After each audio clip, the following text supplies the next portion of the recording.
and vinegar and water and mineral oil for polish. And my mother used to make some kind of concoction out of ivory soap and water real thick, and she'd put it where the ants were coming in. They'd step on it, they'd hate it, and they'd leave. Yeah. And Dr. Jonathan Wright, the other day I was telling him that I had a little ant problem in my home, in my bedroom in Palm Springs, because my cat food is out there, and it's still hot there, and the ants come in, and within minutes after I put the cat food down, it's like smothered with ants, and I don't want to use any poisons, and I put boric acid on the floor, and that didn't work. Dr. Wright said, oh, you know how to get rid of all the ants? You put any of the artificial sweeteners with aspartame in it around food. The ants hate it, they eat it, they die from it, and those who are able to get back to the nest take it back to the nest, and they kill the rest of the nest. And I went, and we are using this in our coffee. Wow. Right. For those of you who don't know, this is Suzanne Summers, and she's been interviewed by Mike Adams, the Health Ranger. You can go to his website, naturalnews.com, or I think it's also called the healthrangerstore.com, or just Google his name. He used to have a YouTube channel that took him down. Do you wonder why? Did you hear what she just said? Those things that we put in our coffee, those coffee creamer that I gave you, the sweetener, the creamer, I know that because I use that a lot. And this is going to be the last day I'm going to use that. That it kills the ants. If you have an ants problem in your house, probably pests or ants, it kills the ants, and it also takes it back to their nest and it kills. Can you imagine? If that stuff is so dangerous, it can kill ants, and we drink it, people like me who drink coffee, even though I only drink 1 cup a day, but that's one more than enough. I'm going to trash that stuff out. Go find me an organic store and get any kind of organic coffee creamer. If you know any, so leave the comment down. If you have any suggestion, because I do like coffee. If it's really, really bad, then I have to give it up. But I don't think the coffee itself is bad. I just think it's the creamer and all those sweetener we put in there. My goodness. Welcome, beloved. Today's January 19th, 2018. Welcome to the age of awakening. We no longer have excuses, justification, explanation, or any reason why we shouldn't do our best to eat healthy, live healthy, and keep this temple that we call the temple of God, to keep it clean. Keep it clean from toxic food, toxic emotion, toxic people, toxic thoughts, desires. We have to literally begin to live treat this temple, as if God dwells inside of us. We can no longer be satisfied with just quoting the scripture that I am the temple of God, but you put junk in that temple, junk food, junk emotions, all kinds of toxic emotions and thoughts and feelings and desires, but you say God lives in there. It's time for you to keep that temple clean. You need help, ask the Lord to help you. You need some practical help, continue to join this. I'm going to have this program once a week. Every Wednesday, I will upload a fresh video. The title of the video is going to be called The Age of Awakening. And then I will have a subtitle depending on what I'm recording for that day. Now, if I get a lot of views and on these little video clips, I may begin to do a once a week live session. But I'm just rolling this out as of now. Continue to listen to the rest of the interview. Thank you. Poisons, and I put boric acid on the floor, and that didn't work. Dr. Wright said, oh, you know how to get rid of all the ants? You put any of the artificial sweeteners with aspartame in it around food. The ants hate it, they eat it, they die from it, and those who are able to get back to the nest take it back to the nest, and they kill the rest of the nest. And I went, and we are using this in our coffee. Wow. Right. It sounds like you and I probably shop very much the same way. If we bumped into each other at a health food store, our carts would have many of the same things. I want to ask you about, there was big news this week in the U.S. government. The NCI-funded Cancer Intervention and Surveillance Modeling Network announced that women under 50 should no longer receive mammograms, and that even women over 50 should only receive them once every other year instead of once every year. This is a huge shift for the cancer authorities, you might say, and in fact the cancer industry is crying foul over it. They want women to have mammograms all the time, every year, even when they're younger than 50. What's your take on all this? You know, I have information so shocking and knockout about mammograms that I have been reluctant on television to even bring it up, hoping the reader would pick up on it, because to say anything negative about mammograms is going against the gold standard. So I was thrilled when I saw this report yesterday, although they're not being completely honest. Here's what I was told by Ralph Moss, who's a science writer, PhD, who had been fired from Sloan Kettering because he wouldn't skew the positive information on the non-patentable drug Laetrile. He has devoted his life to uncovering the truths about what's really going on in the cancer world. I also got the same information from the neuroscientist, Dr. Russell Blaylock, who just tells it like it is. Mm-hmm. Dr. Blaylock said to me, if I was a woman, I would never have a mammogram. I said, why? He said, if a woman starts at age 40 and has a mammogram every year, by the time she's 50, she will have increased her chances of breast cancer by 33% from the radiation exposure.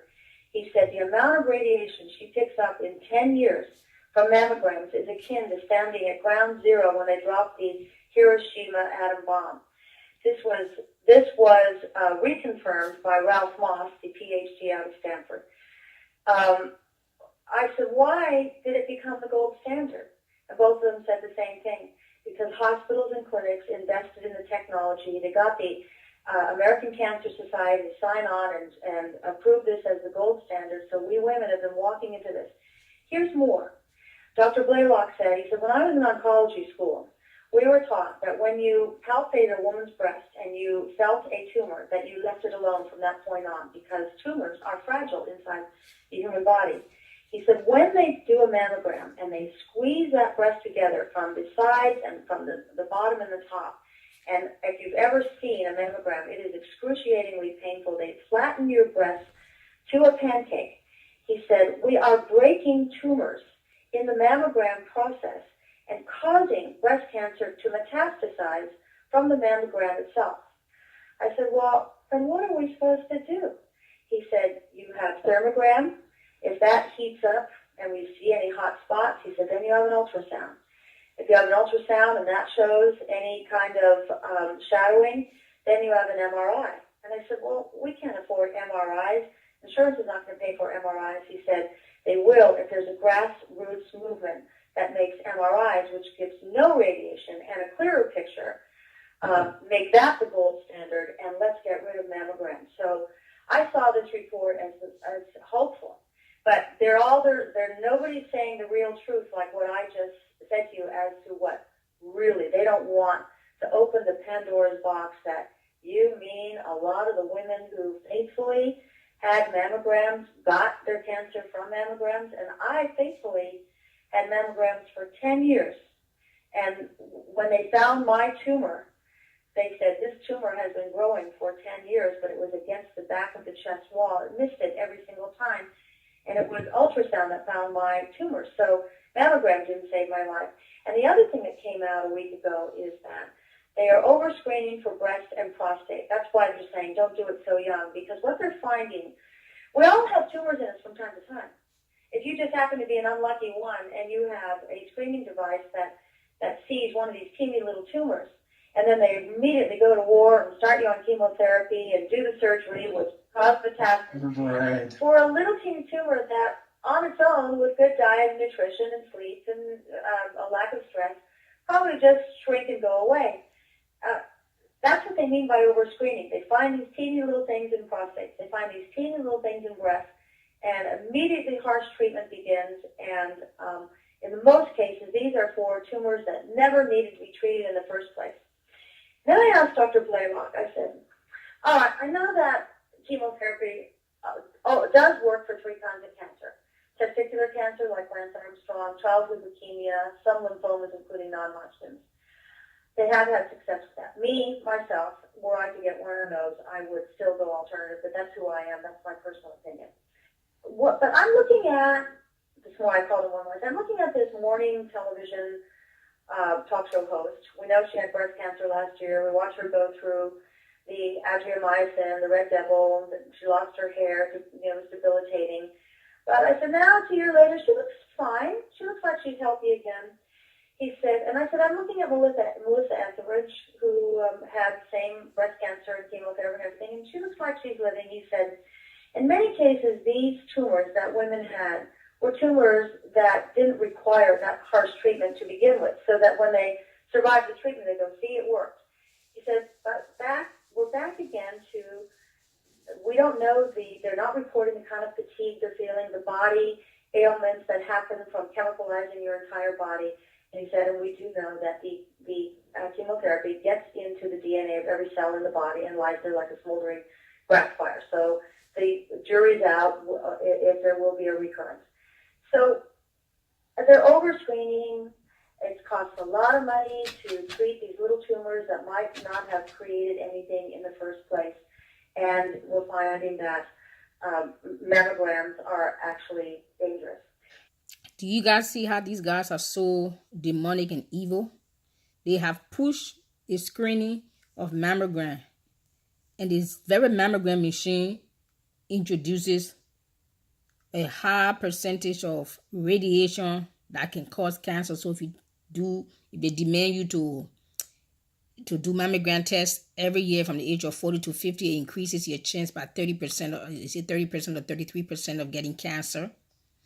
So the big pharma, the FDA, they are the one, first of all, who invented this machine. They push it and made it like it's mandatory that you have to get it when you hit 40 and above.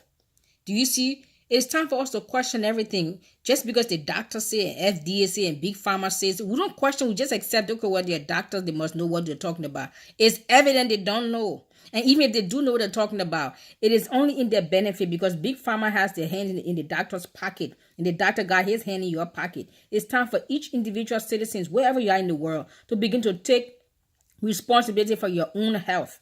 Your doctor may say this, it's time for you to question. And we live in the information age, so there's no reason for you to even be ignorant on any subject matter unless you choose to. Welcome to the age of awakening. Awakening is not just about religion. We're going to question everything: religion, society, food, diet, cancer, whatever that has affected our lives, humanity as a whole. Physically, spiritually, mentally, emotionally, sexually, every area. We're going to question everything. We're going to even end up questioning ourselves. Welcome again to the Age of Awakening. Share, subscribe, invite. Thank you. This is Dagnet. Bye.